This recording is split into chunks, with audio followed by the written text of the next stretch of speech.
안녕하세요. 언리얼 엔진 5 렌더링 최적화 사례 및 시도 발표 시작하도록 하겠습니다.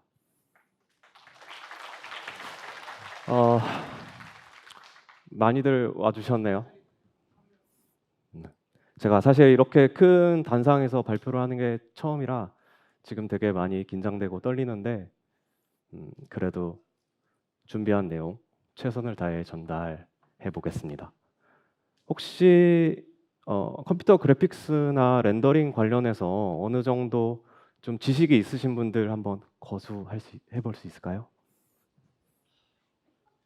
어, 네, 생각보다 적은 수이네요. 생각보다는 이게 내용이 조금 어려운 편이고 어,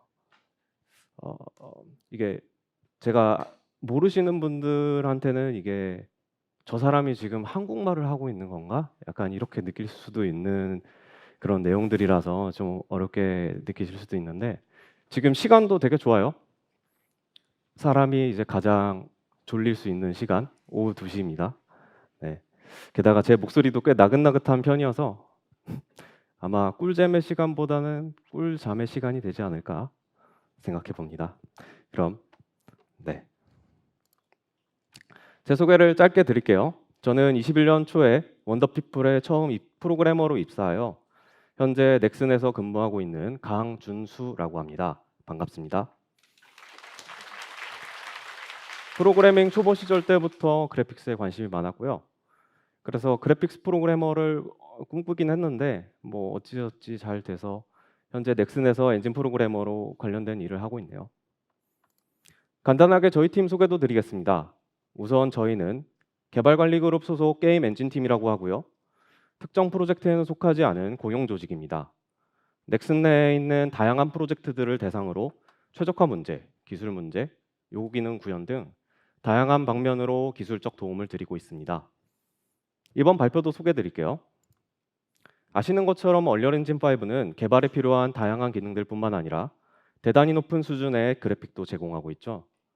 이렇게 멋진 그래픽을 원활하게 유저들에게 게임으로서 제공하려면 그들에게 높은 사양의 그래픽 장비를 요구하게 되는 것은 물론이고 엔진의 적절한 세팅과 활용, 그리고 필요에 따라선 적절한 최적화도 필요하다는 것을 언리얼 엔진 5로 개발해 보신 분들이라면 모두 공감하시리라 생각합니다.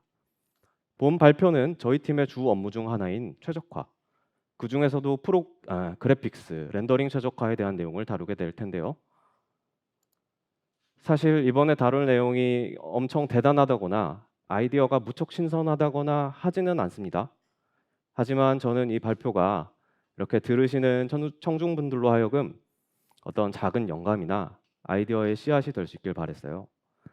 때문에 발표를 구성함에 있어 단순히 사례를 나열하기보다는 그들 하나하나에 있었던 문제의 원인, 해결 아이디어, 그리고 결과까지 모두 좀 자세히 살펴볼 수 있도록 준비를 해봤습니다. 발표는 구체적으로 현재도 한창 개발 중인 프로젝트, 낙원에서 시도했었던 3가지 최적화 사례로 구성되고요. 다음과 같은 순서로 진행이 됩니다. 그럼 본격적인 발표 시작하도록 하겠습니다.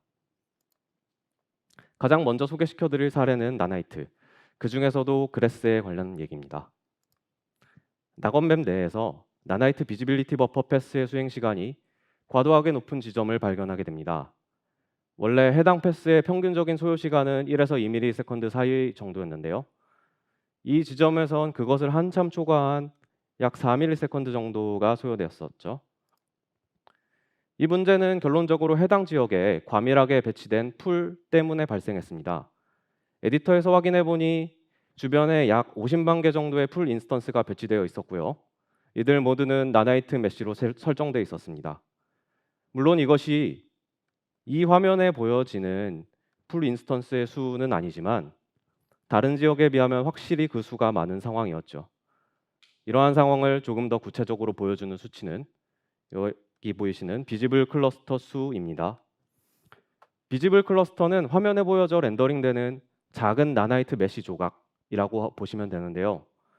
낙원맵 대부분의 장소에서 비지블 클러스터는 대략 2에서 3만 개 정도로 관찰되었지만 해당 지역에서 비지블 클러스터 수는 10만 개가 넘었습니다. 그리고 이건 해당 오브젝트가 그래스였기 때문에 더 문제가 됩니다.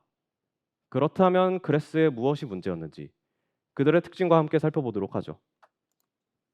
먼저 살펴볼 특징은 풀메시 토폴로지에 빈 공간이 많다는 점입니다. 이러한 특징은 나나이트 컬링에 특히 불리하게 작용하는데요. 컬링에 불리하다는 점은 더 많은 클러스터 오버드로우를 야기하게 되고 많은 오버드로우는 성능 하락으로 이어진다는 것을 이미 에픽에서 이야기한 바 있습니다. 또한 풀에 사용하는 머티리얼은 대부분 WPO와 마스크드 기능을 활용하게 되는데 이것은 레스터될 픽셀의 위치나 존재 여부가 나나이트 비지빌리티 버퍼 패스를 통한 재질 평가 이후에 달라질 수 있다는 것을 암시합니다. 이 때문에 원래는 필요 없었을 재질 평가를 수행해야 하고 만약 픽셀이 버려지거나 이동되었다 평가되면 그것을 반영하기 위한 추가적인 계산을 수행해야 합니다. 이것은 성능 저하의 결정적인 요인으로 작용합니다. 마지막으로 그래스 메쉬는 크기가 작고 적은 수의 버텍스 수를 갖습니다. 이것은 나나이트 LOD 시스템엔 그다지 효율적이지 않은데요. 버텍스 수가 작다는 특징으로 인해 나나이트 메쉬는 얕은 뎁스의 클러스터 트리를 가지게 됩니다.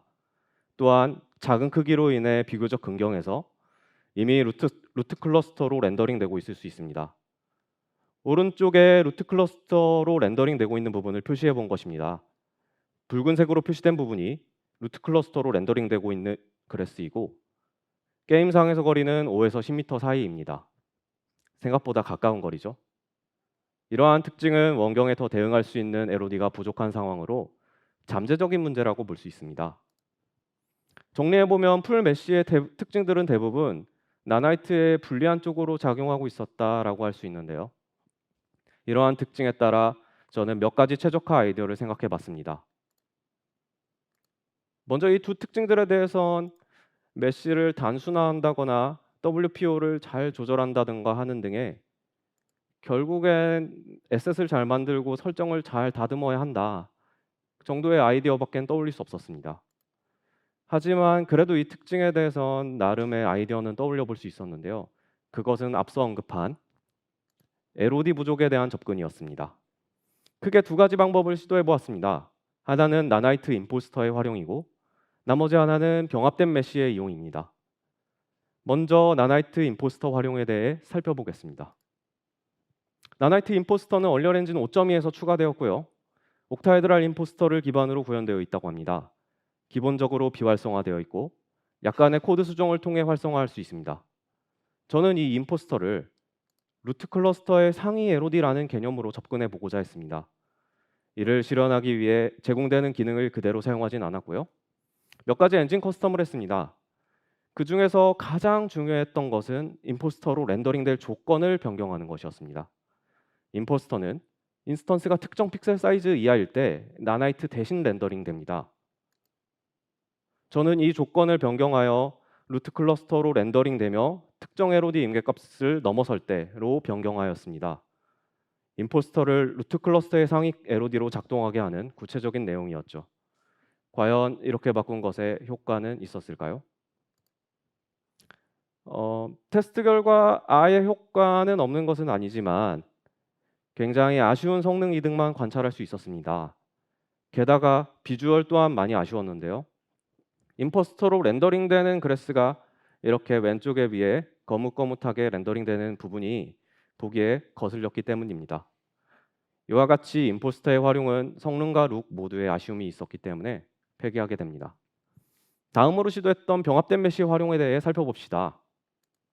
병합된 메쉬는 말 그대로 여러 개의 메쉬를 하나의 메쉬로 통합하여 배치하는 것을 의미합니다. 얼리얼 엔진의 메쉬 툴에는 이미 이러한 기능이 잘 구비되어 있고 이를 활용하시면 쉽게 테스트해 볼 수 있습니다. 이렇게 병합된 메쉬를 사용하는 것은 부족한 LOD 관점에서 어떤 이점이 있을까요? 우선 병합된 메쉬는 개별 메쉬에 비해 많은 버텍스 수를 보유하게 됩니다.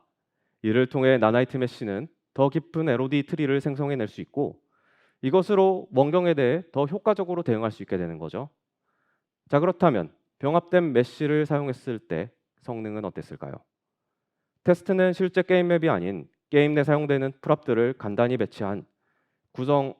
구성하여 테스트 베드에서 진행해 봤습니다. 단일 풀 10만 개를 배치했을 때와 10개 묶은 풀 10,000개를 배치했을 때의 상황을 비교해 봤습니다. 보시다시피 성능은 뭐 어느 정도는 효과가 있는 것으로 보여지긴 했는데요. 하지만 기대했던 것만큼 효율적이진 않았던 것 같습니다. 어느 정도의 가능성을 보긴 했지만 실제 게임에 적용하진 못했습니다. 들어가는 작업 비용만큼의 효율은 아닌 것 같다는 판단이었죠. 그런데 이러한 저의 시도들 이후에 저희 팀에서 진행한 것은 아니고 아트팀에서, 낙원 아트팀에서 오퍼시티 컷아웃이라는 기능을 활용한 바 있습니다. 그를 통해 풀 머터리얼에 사용되는 마스크드 속성을 제거하는 것이었는데요. 이것의 성능도 한번 살펴볼게요. 성능은 과연 어땠을까요? 이 두 사진은 문제가 발견됐던 지점에서 캡처한 건데요.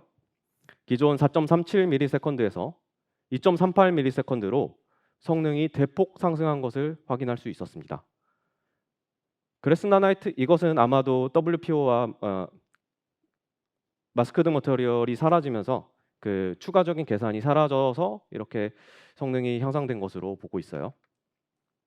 그래스 나나이트에 대해선 이외에도 이런저런 분석과 시도를 많이 했었는데 결국에 이렇다 할 프로그래밍적 해결책은 못 내놓은 것 같아요.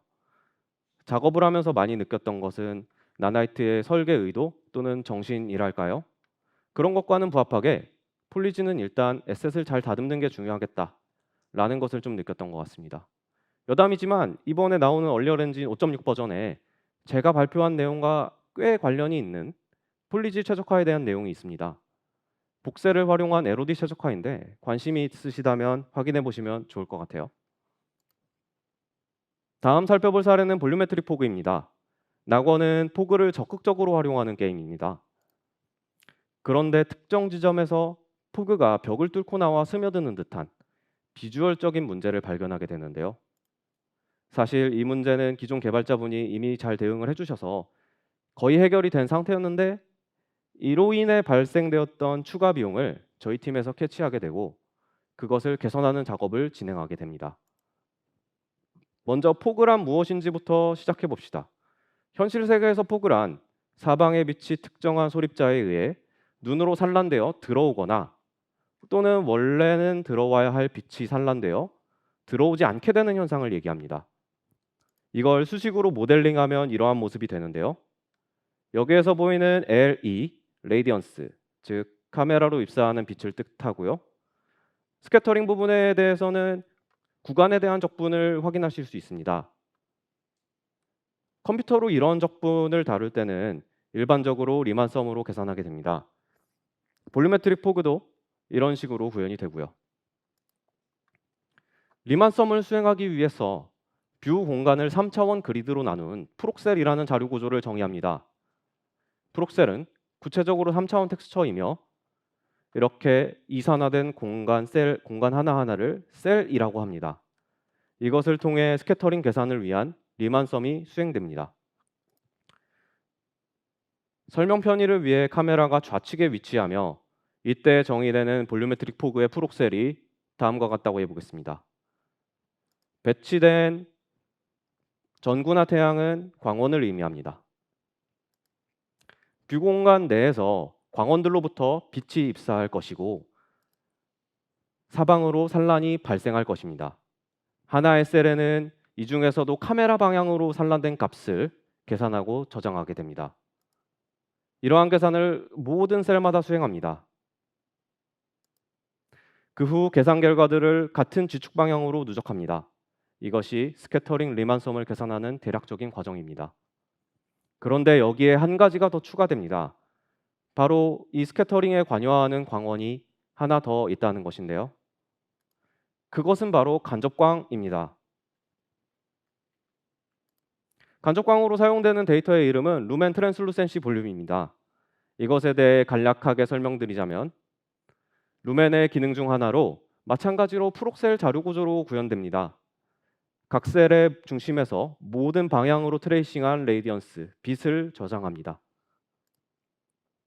그러면 이를 기반으로 과연 앞서 봤던 포그의 모습이 왜 그렇게 보였던 건지 한번 살펴보도록 합시다. 예를 들어 볼륨메트릭 포그 프록셀과 벽이 이와 같은 형태로 배치된다고 해봅시다. 이 셀에 입사하는 간접광은 어떻게 구할 수 있을까요?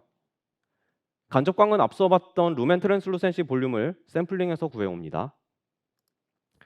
볼륨메트릭 포그의 프록셀과 루멘 트랜슬루센시 볼륨의 프록셀 해상도가 동일하다고 가정하면 루멘 트랜슬루센시 볼륨을 샘플링하는 위치는 현재 프록셀의 위치와 동일할 것입니다.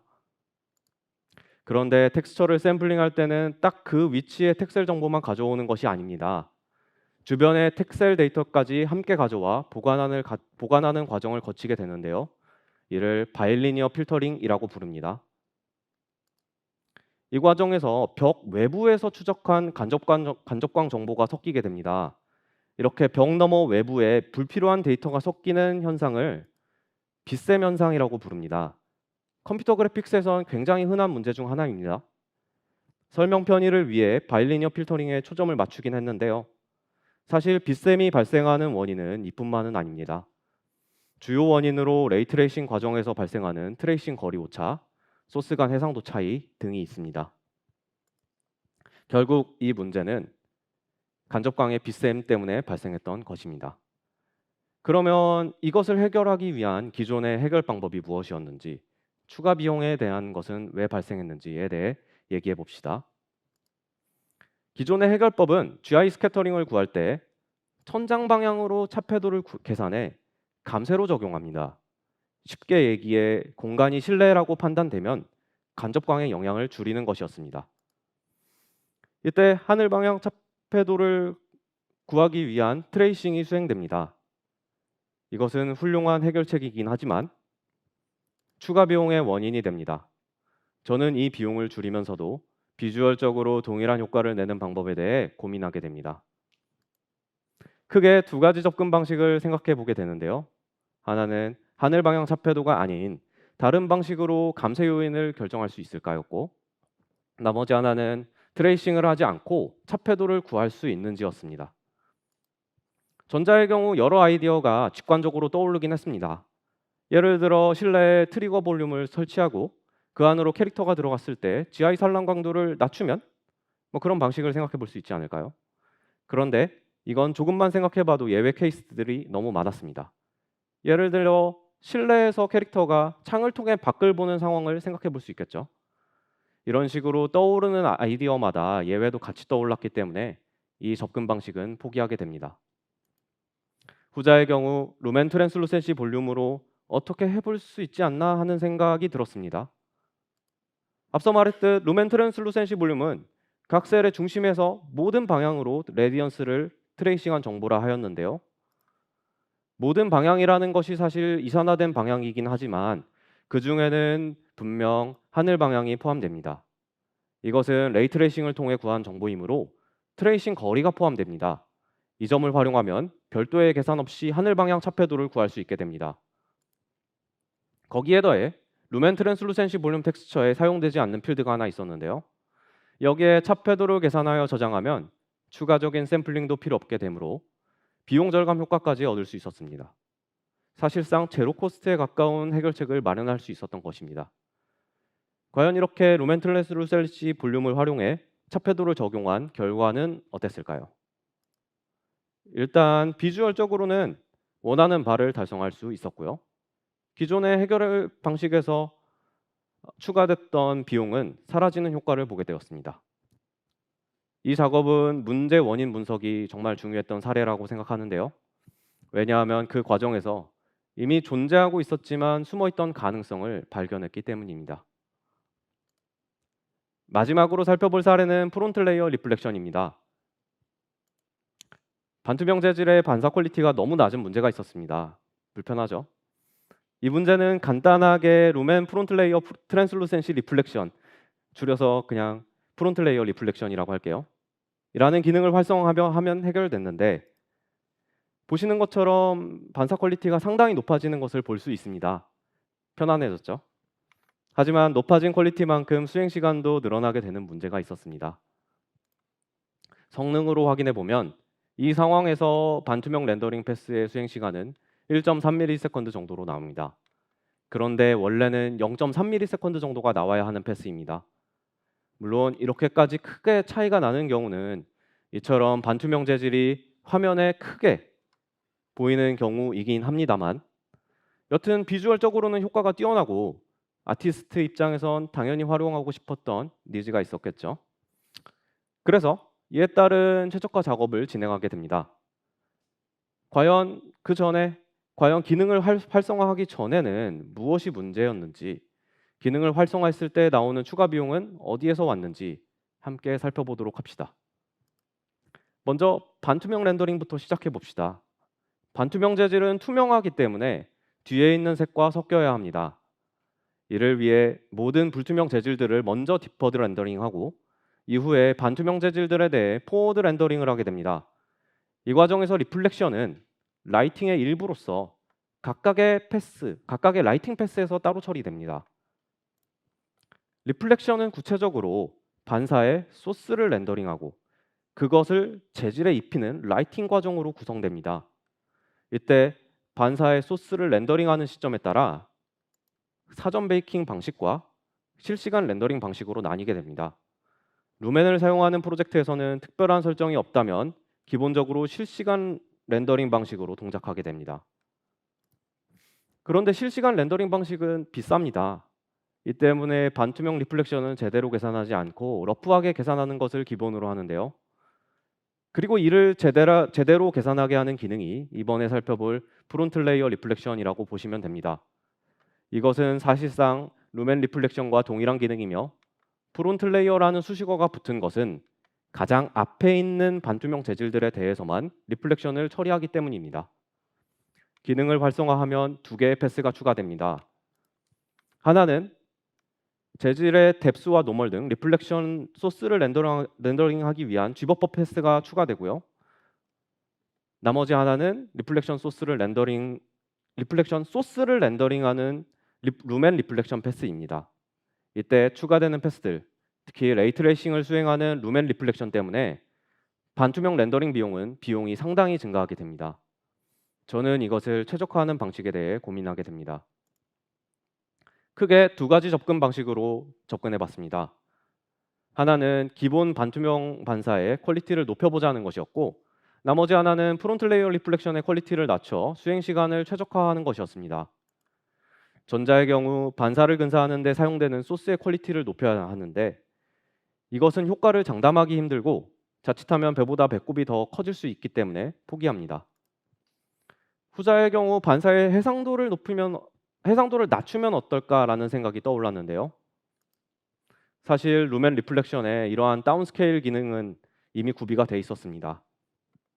하지만 적용할 수 있는 해상도가 2분의 1 뿐이었죠. 저는 그 이상으로 해상도를 줄여 렌더링하는 방식을 고민해 보게 됩니다. 떠올린 아이디어는 기존 파이프라인 상황에서 약간의 커스텀을 통해 리플렉션 소스 렌더링의 입력으로 들어가는 해상도를 낮춰보자는 것이었습니다. 처음부터 낮아진 해상도로 입력을 주게 되면 Gbuffer를 포함한 리플렉션 텍스처들이 모두 낮아진 해상도로 렌더링 될 것입니다. 그리고 라이팅 시에 소스를 업샘플링하여 사용하면 될 것이라 생각했습니다. 이렇게 하면 퀄리티를 낮추고 수행 시간을 단축한다는 소기의 목적도 제법 합리적으로 달성하게 됩니다. 때문에 별다른 고민 없이 구현을 시도하게 됩니다. 이것을 어떻게 구현했는지 이번 사례에선 구체적인 코드까지 한번 살펴봅시다. 보시는 것이 반투명을 렌더링하는 코드인데요. 이 부분이 Gbuffer를 렌더링하는 곳이고 바로 아래가 루멘 리플렉션을 처리하는 부분, 맨 아래가 라이팅을 수행하는 부분입니다. 이 코드의 저의 커스텀은 상당히 단순합니다. 바로 입력 해상도를 조작하는 코드를 중간에 끼워 넣은 것입니다. 바로 이런 식으로 말이죠. 이렇게 하면 앞서 얘기한 것처럼 Gbuffer와 루멘 리플렉션이 낮은 해상도로 렌더링할 수 있게 됩니다. 그럼 이렇게만 수정한 로직이 아무런 문제 없이 잘 작동할 수 있었을까요? 불행히도 그렇진 않았습니다. 몇 가지 문제가 생겼었는데 이번 사례에선 그들에 대해서도 조금 살펴보겠습니다. 먼저 살펴볼 문제는 경계부 뎁스 판정이라는 문제입니다. 여기 반투명 재질 앞에 서 있는 캐릭터의 가장자리를 보시면 이상한 계단 형태의 아티팩트가 보이실 겁니다. 이것은 저의 작업과 프론트 레이어 리플렉션 알고리즘 특성 때문에 나타나는 아티팩트입니다.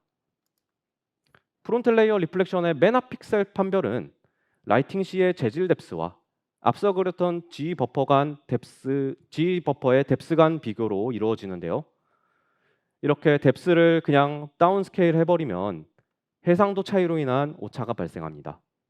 이것을 극복하는 여러 해결책이 있을 텐데 저는 그냥 뎁스 판정을 생략해버리기로 합니다.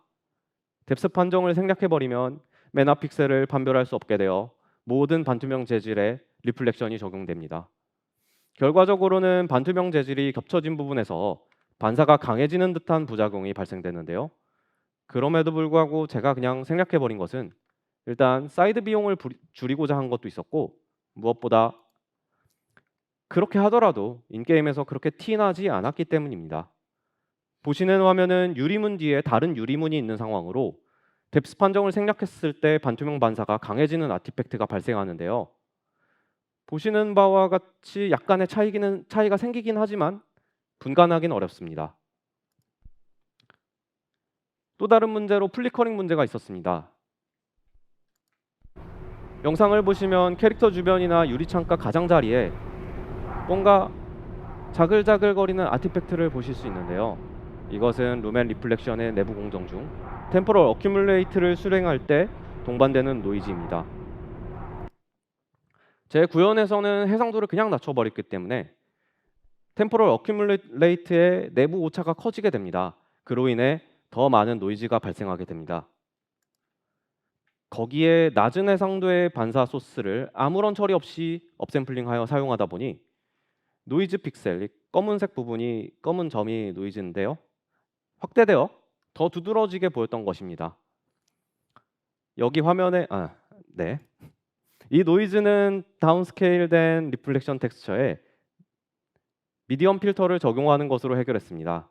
미디엄 필터는 전통적으로 페퍼 앤 솔트 노이즈를 해소하는 데 효과적인 필터로 구현에 픽셀 소팅이 들어가 살짝 무겁지 않을까 했는데 다운스케일된 텍스처를 대상으로 하다 보니 상당히 가벼웠습니다. 미디엄 필터를 적용한 후의 모습입니다. 영상에서 살짝의 일렁거림은 확인할 수 있지만 느끼실 수도 있지만 해상도를 너무 낮게만 줄이지 않는다면 거의 티나지 않는 수준이라고 보시면 됩니다. 그럼 이렇게 커스텀한 프론트 레이어 리플렉션의 성능은 어땠을까요? 절반 해상도에서는 기존의 수행 시간과는 큰 차이는 없었습니다. 하지만 목표했던 4분의 1 해상도에서는 꽤 나쁘지 않은 성능과 비주얼을 보여줬습니다. 이 작업은 아이디어 구상과 구현보다 추후 발생하는 문제를 해결해 나가는 것이 까다로웠던 작업입니다. 문제가 여러 발생했기에 끊임없이 원인 파악과 수정이 필요했는데 이 과정에서 얻게 된 노하우나 지식은 상당했다고 생각합니다. 발생했던 문제들을 잘 대응했냐고 물어본다면 냉정하게 그건 아니었던 것 같은 약간의 아쉬움이 있는 작업이기도 합니다. 본문은 여기까지입니다. 저희 게임 엔진 팀에선 소개한 내용 이외에도 더 다양한 최적화와 리서치를 시도합니다. 이번에 제가 발표한 내용들이 최적화의 우수 사례로서 설명되기보다는 저희가 시도하고 노력하는 최적화 작업에 잘 소개가 될 수 있는 사례로 전달되길 바랍니다. PPT에는 저의 고민, 분석 내용, 시도, 시행착오 등의 흔적들을 최대한 담으려 노력했습니다. 안타깝게도 시간상 생략된 부분이 많아 그것들이 잘 전달되었는지는 잘 모르겠습니다. 이번 발표가 동종의 업무를 보시는 분들께는 물론이고 아예 다른 업무를 보시는 분들께도 도움이 될 수 있었기를 바랍니다. 이건 출처이고요. 발표 마무리하겠습니다. 감사합니다.